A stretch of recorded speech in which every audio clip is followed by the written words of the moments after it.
ఈ సంస్థలకు ఎంత లాభం వస్తుంది, లాభమా నష్టమా, ఇవన్నీ విషయాలు కానీ రేపు కానీ ఎల్లుండి కానీ డీటెయిల్గా మీకు ఇస్తాను. కాబట్టి భారత ప్రభుత్వము చాలా పారదర్శకత ఉంది. ఎందుకంటే సింగరేణి ఒక రాష్ట్ర ప్రభుత్వానిదే కాదు, కేంద్ర ప్రభుత్వాన్ని కూడా. రాష్ట్ర ప్రభుత్వానికి ఎంత బాధ్యత ఉందో కేంద్ర ప్రభుత్వానికి అంతే బాధ్యత ఉంటుంది.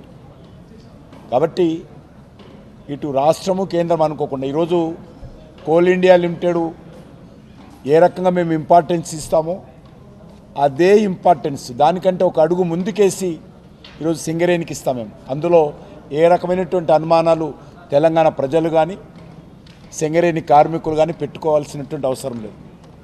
అదే రకంగా రానున్న రోజుల్లో కూడా సింగరేణిని ఎక్కడ కూడా ఏ రకమైన ఇబ్బంది లేకుండా మరి అన్ని రకాలుగా ఆదుకునేటువంటి ప్రయత్నం చేస్తాం.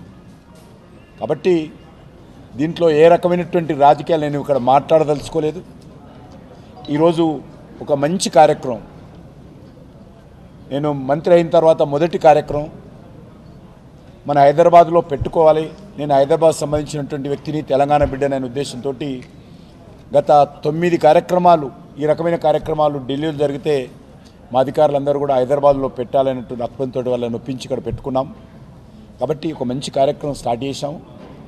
కాబట్టి ఖచ్చితంగా నేను తెలంగాణకు సంబంధించిన ప్రాతినిధ్యం వేస్తున్నాను. కాబట్టి సింగరేణి అన్ని రకాలుగా ఉంటాం. ఏదైతే గౌరవ ఉప ముఖ్యమంత్రి గారు చెప్పారో ఆ విషయాలన్నిటిపైన కూడా పరిశీలిస్తాము. ఒక 2 మైన్లు మా దృష్టిలో ఉన్నాయి. ఇమ్మీడియట్గా మరి నైని ప్రాజెక్ట్ ఏదైతే ఉన్నదో ఒరిస్సాలో 2015 నుంచి అది పెండింగ్లో ఉంది. దానికి సంబంధించి ఒక అడుగు కూడా ముందు కదలలేదు. దానికి సంబంధించి వెంటనే ఇప్పుడు అక్కడ బీజేపీ ప్రభుత్వం అధికారంలోకి వచ్చింది. కాబట్టి నేను కూడా చొరవ తీసుకొని అక్కడ ముఖ్యమంత్రి గారితో మాట్లాడి ఆ ప్రాజెక్టు మనకు ప్రొడక్షన్కి వచ్చినట్లయితే చాలా సమస్యలు పరిష్కారం అవుతాయి. ఈరోజు 15% ప్రొడక్షన్ అక్కడి నుంచే ఈరోజు సింగరేణి తెచ్చుకోవచ్చు. అదేవిధంగా కొన్ని విషయాలు కూడా మేము ఆలోచన చేస్తున్నాము. గౌరవ ప్రధానమంత్రి గారితో మాట్లాడి, ఎందుకంటే ఈరోజు అయితే కేంద్ర ప్రభుత్వం అవలంబిస్తుందో దేశమంతా కూడా అవి పిఎస్యులు కానీ, కేంద్ర ప్రభుత్వ పిఎస్యులు కానీ, రాష్ట్ర ప్రభుత్వ పిఎస్యులు కానీ, లేకపోతే వివిధ మినరల్ కార్పొరేషన్స్ కానీ అన్నిటికీ ఒకే రకమైనటువంటి విధానం ఈరోజు అవలంబిస్తున్నాం. ఎవరికి ఇక్కడొక చట్టము అక్కడొక చట్టము, ఇక్కడొక పాలసీ అక్కడొక పాలసీ కాదు. అయినప్పటికీ కూడా సింగరేణి అది ఎవరిది కాదు, అది మనదే. కాబట్టి సింగరేణి కూడా అన్ని రకాలుగా మేము ఆదుకునేటువంటి ప్రయత్నం చేస్తాం. అనేక కారణంగా సింగరేణిలో కొన్ని సమస్యలు ఉన్నాయి. ఆ సమస్యలను కూడా అధిగమించడం కోసము తప్పకుండా మేము ఢిల్లీకి వెళ్ళిన తర్వాత నేను కూడా కొంత ఇంకా నేర్చుకోవాల్సింది, తెలుసుకోవాల్సింది ఉంది, అవగాహన చేసుకోవాల్సింది. అవగాహన చేసుకున్న తర్వాత మా మంచి ఆఫీసర్సు, చాలా అనుభవం ఉన్నటువంటి ఆఫీసర్స్ ఉన్నారు.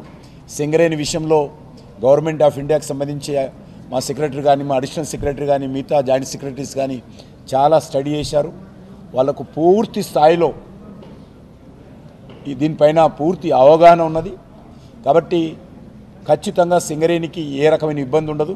దయచేసి ఎవరు కూడా రాజకీయం చేయకూడదు. మరి తప్పకుండా దీన్ని పూర్తి స్థాయిలో అన్ని రకాలుగా అందరం కలిసికట్టుగా రాజకీయాలకు అతీతంగా కలిసి పనిచేద్దామనే విషయాన్ని నేను మనవి చేస్తా ఉన్నాను. కొంతమేరకు ఆయన అడిగినటువంటి ప్రశ్నలకు నేను జవాబు చెప్పాను, ఇప్పుడు కొన్ని చెప్పాను. మళ్ళీ నేను 1-2 రోజుల్లో మరిన్ని వివరాలు, ఎందుకంటే కొంత గ్యాప్ ఇచ్చి మరిన్ని వివరాలతో వేస్తాం. కాబట్టి కార్మికులకు మాత్రం అస్యూరెన్స్ ఇస్తూ ఉన్నాం. కార్మికులు ఏ రకమైనటువంటి ఆందోళన చెందొద్దు. ఈరోజు ఎక్కడ కూడా సింగరేణి బ్లాకో, మరొక కంపెనీ బ్లాకో, మరొక కేంద్ర ప్రభుత్వ బ్లాకో ఏదైనా యాక్షన్ చేస్తే కేంద్రానికి ఏ రకమైనటువంటి రెవెన్యూ రాదు, ఆ రాష్ట్రాలకే వస్తుంది. ఏదో తీసుకుపోయి అమ్ముకుంటున్నారు, ఏదో ప్రైవేట్ వాళ్ళకి ఇస్తున్నారు అనేటువంటి తప్పుడు మాటలు దయచేసి మాట్లాడకండి. కానీ అన్ని వివరాలు నేను తర్వాత మీకు చెప్తాను.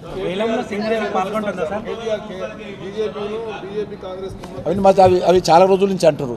ఇప్పుడు భారతీయ జనతా పార్టీ చాలా ఈజీగా దొరుకుతుంది వాళ్ళకు. కాంగ్రెస్ వాడు అంటాడు బీజేపీ బీఆర్ఎస్ ఒకటని. బీఆర్ఎస్ వాడు అంటాడు కాంగ్రెస్ బీజేపీ ఒకటని. కాబట్టి పొంతన లేనటువంటి మాటలు, అవగాహన లేనటువంటి మాటలు, రాజకీయపరమైనటువంటి మాటలు, వాటికి మీరు అడుగుతూ ఉంటే మేము జవాబు చెప్తా ఉంటే అడగటానికి లోకు అన్నట్టుంటుంది పరిస్థితి. వాళ్ళు అడుగుతుంటారు కూర్చొని ఆఫీసులో, మేము జవాబు చెప్పుకుంటూ పోతుంటే అది లోకు అయిపోతుంది. ఇద్దరు మాట్లాడుతున్నారు.